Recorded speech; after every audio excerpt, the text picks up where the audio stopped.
Class 12th CBSE board legal studies subject हम cover कर रहे हैं। इसका यूनिट 1 है जुडिशरी। उसका topic number 1 we have already covered in the previous session. आज बात करेंगे इसी यूनिट 1 के टॉपिक 2 की, जिसमें कि जो टॉपिक्स हैं वो हैं कॉन्स्टिट्यूशन, रोल्स एंड इम्पार्शियलिटी। इस सेशन में हम सिर्फ कॉन्स्टिट्यूशन के बारे में थोड़ा डिस्कशन करेंगे। रोल्स और इम्पार्शियलिटी हम आने वाले लेक्चर्स में कवर करेंगे। हमारे इंडियन कॉन्स्टिट्यूशन का जो आर्टिकल 50 है वो एक इंडिपेंडेंट जुडिशरी से रिलेटेड सारे रूल्स को डिस्क्राइब करता है, उन्हें सेट करता है।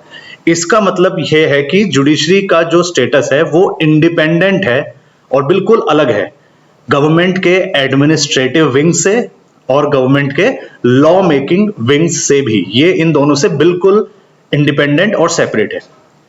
अब क्यों करा कॉन्स्टिट्यूशन ने ये राइट, क्यों दिया इंडिपेंडेंस ऑफ जुडिशरी?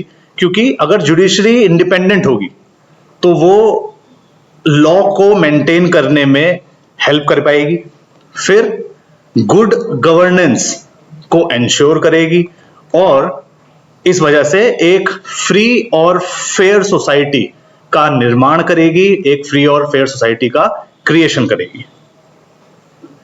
जुडिशरी का जो इंडिपेंडेंट स्टेटस है और जो उसको रोल परफॉर्म करने हैं, इनको आप एक ही कॉइन के दो साइड समझिए।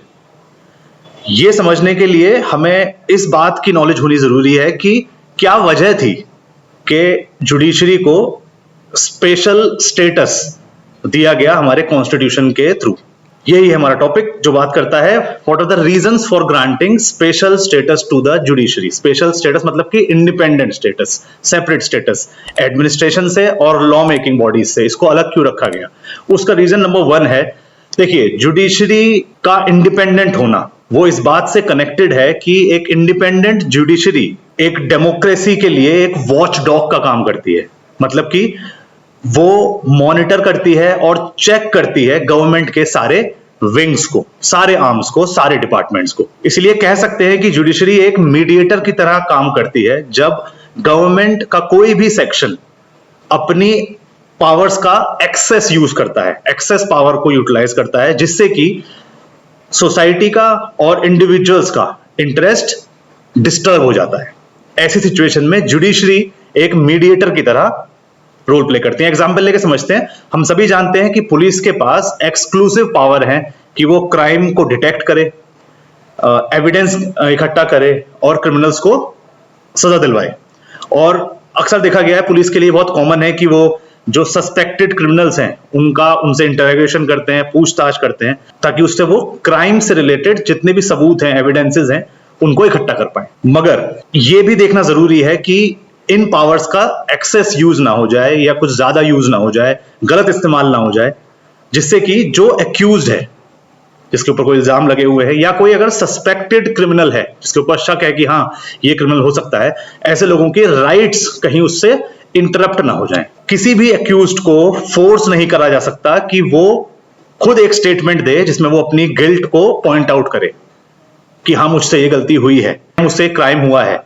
ऐसा बोलने के लिए उसको फोर्स नहीं कर सकते, क्योंकि ये राइट कॉन्स्टिट्यूशन ने एक्यूज्ड को दी है under article 20 subsection 3 of the constitution, जो साफ साफ बोलता है कि कोई भी एक्यूज्ड पर्सन जिसके ऊपर कोई ऑफेंस करने का एक्यूजेशन लगा हुआ है, उसको फोर्स नहीं कर सकते कि वो अपने खुद के खिलाफ विटनेस बने या अपने खुद के खिलाफ वो स्टेटमेंट दे या गवाही दे। सेकंड, जुडिशरी को एक्सटर्नल प्रेशर से भी फ्री रखा गया है, ताकि जो कॉन्स्टिट्यूशन ने अपने सिटीजन्स को फ्रीडम ग्रांट करा है, जैसे कि freedom to speak in public या फिर पीसफुली कहीं पर इकट्ठा होने का, कहीं पर असेंबल होने का जो राइट है, जो फ्रीडम है, उनको ट्रू कॉन्स्टिट्यूशनल वैल्यूज पर ही लिया जाए। इन फ्रीडम्स को कोई उन सिटीजन्स से छीन ना पाए। ये तब ज्यादा जरूरी है जब जुडिशरी किसी ऐसे केस को हैंडल कर रही है जहां पर कॉन्फ्लिक्ट हुआ है गवर्नमेंट के बीच में, गवर्नमेंट यानी कि वो पॉलिटिकल पार्टी जो पावर में है उसके बीच में, और कुछ सोसाइटी के ऐसे लोगों के बीच जो प्रोटेस्ट कर रहे हैं और पीसफुली अपना ओपिनियन एक्सप्रेस कर रहे हैं किसी सोशल इशू पर, for example crime against women. तीसरा है, जुडिशरी हर एक इंडियन सिटीजन के फंडामेंटल राइट्स के गार्जियन के तौर पर भी एक्ट करती है। वो फंडामेंटल राइट्स जो हर इंडियन सिटीजन को इंडिया के कॉन्स्टिट्यूशन ने प्रोवाइड करी है। तो ये 3 वजह है जिसकी वजह से जुडिशरी को एक स्पेशल स्टेटस दिया गया। हमारे कॉन्स्टिट्यूशन ने हमें कुछ यूनिक राइट्स दिए हैं, जिसमें कि अगर बात करूं, पॉइंट नंबर 1 है सिविल और पॉलिटिकल राइट्स, यानी कि राइट टू लाइफ। दूसरा है right to freedom of discrimination, मतलब कि इंडियन सिटीजन्स में आपस में कोई उनके बीच में भेदभाव नहीं होगा, उनके रिलीजन के ऊपर बेस्ड, उनकी रेस, कास्ट, सेक्स या प्लेस ऑफ बर्थ के बेस पर उनके बीच में डिस्क्रिमिनेशन, भेदभाव नहीं होगा। एग्जाम्पल लेके समझते हैं। सुप्रीम कोर्ट ऐसा मानता है कि एक जो स्ट्रीट वेंडर भी है, जो सड़क पर कुछ सामान बेच रहा है, उसके पास भी राइट है कि वो स्ट्रीट्स पर अपना बिजनेस करे और प्रोडक्ट को सेल करे, क्योंकि उसका वो सड़कों पर जाकर प्रोडक्ट को सेल करना उस स्ट्रीट वेंडर के लाइवलीहुड से लिंक्ड है, उसकी डेली लिविंग से लिंक्ड है, उसका रोजी रोटी खाना उसका उसी चीज से आता है। और ये आता है राइट टू लाइफ, जो हमने अभी देखा प्रीवियस स्लाइड में, और ये प्रोटेक्टेड है under article 21 of the Indian constitution. दूसरा है इकोनॉमिक, सोशल और cultural rights. Every individual is free to practise any religion. कोई भी व्यक्ति किसी भी धर्म को फॉलो कर सकता है, उसको अपना सकता है, ठीक है। प्लस माइनॉरिटीज का भी प्रोटेक्शन, माइनॉरिटीज के इंटरेस्ट का प्रोटेक्शन, चाहे वो क्रिश्चियंस हो, मुस्लिम्स हो, जैन्स हो, सिख्स हो, बुद्धिस्ट हो, पारसीज हो, ये सारी माइनॉरिटी कम्युनिटी है, इनके इंटरेस्ट का भी प्रोटेक्शन होना जरूरी है। ये भी राइट्स कॉन्स्टिट्यूशन में दिए गए। इसी तरह सुप्रीम कोर्ट ने यह भी बोला है कि जो ओल्ड एज पीपल है या डिसेबल्ड है या जो गरीब लोग हैं, उनको राइट टू फूड मिलना चाहिए, क्योंकि ये राइट टू फूड जो है ऐसे लोगों के सर्वाइवल के लिए जरूरी है।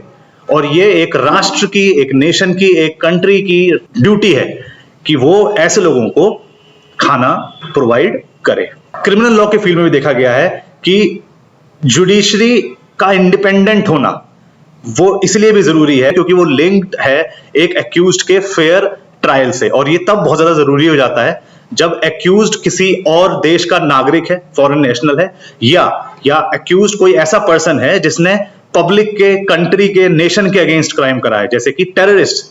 तो ऐसी केसेस में भी एक जुडिशरी इंडिपेंडेंट रहेगी तो ही वो एक फेयर ट्रायल इंश्योर कर पाएगी।